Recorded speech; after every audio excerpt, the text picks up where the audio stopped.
ఈ రోజు మనం గీత యొక్క పుట్టినరోజును జరుపుకుంటున్నాం. గీత జయంతి. ఎవరిదైనా సరే విని ఉన్నారు కదా, జయంతి అంటే పుట్టినరోజు. ఈ రోజు గీత పుట్టినరోజు.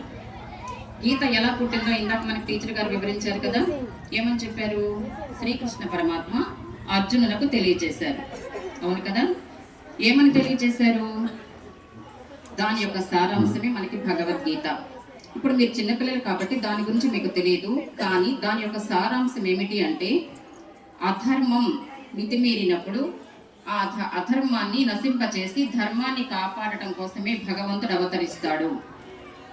ఆ విషయాన్ని అర్జునునికి తెలియజేస్తూ కృష్ణ పరమాత్మ కౌరవులని ధృతరాష్ట్ర సంతానాన్ని చంపను అని చెప్పినప్పుడు, దుర్మార్గులను నశింపచేయాలి, దుర్మార్గులు లేక దుర్మార్గంగా ప్రవర్తించే వాళ్ళు, ఇలాంటి వాళ్ళందరినీ కూడా నశింపచేయడం అవసరం అనే భావాన్ని తెలియజేశారు.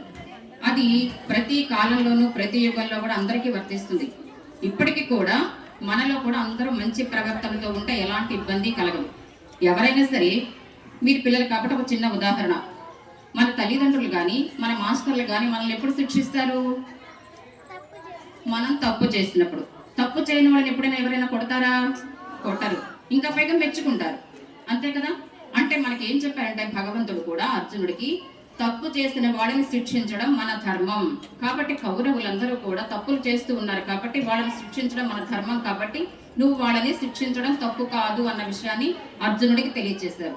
అలాగే మన పిల్లలకి కూడా, పెద్దవాళ్ళకి కానీ ఎవరికైనా సరే తప్పు చేసిన వాళ్ళు ఎప్పటికైనా సరే శిక్షణ అనుభవిస్తారు.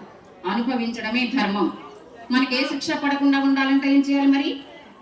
అసలు మనం తప్పు చేయకుండా ఉండాలి. అంతే కదా. అందరూ ప్రతి ఒక్కళ్ళు కూడా చిన్నతనం నుంచి కూడా అబద్ధాలు ఆడటం కానీ, దొంగతనాలు చేయటం కానీ, ఒకరిని ఏడిపించడం కానీ, ఇలాంటి ఏదైనా సరే ఎవరైనా సరే చేశారు అంటే ఎవరో ఒకళ్ళ ద్వారా తప్పనిసరిగా వాళ్ళకి శిక్ష విధించబడుతుంది. అది తల్లిదండ్రులే కావచ్చు, ఉపాధ్యాయులే కావచ్చు, లేకపోతే ఇంటి చుట్టుపక్కల వాళ్ళే కావచ్చు. అందులో ఈ చిన్నతనంలో మీరంతా నేర్చుకోవాల్సింది ఏంటంటే క్రమశిక్షణ, అబద్ధాలు ఆడకుండా ఉండటం, ఎప్పుడు చెప్పిన పని అప్పుడు చక్కగా చేసేసేయటం, పెద్దవాళ్ళతో మెప్పు పొందేలా ఉండాలి మీ ప్రవర్తన. అంతేనా? ఎప్పుడు మెచ్చుకుంటారు? మనం మంచి పనులు చేసినప్పుడే మెచ్చుకుంటారు.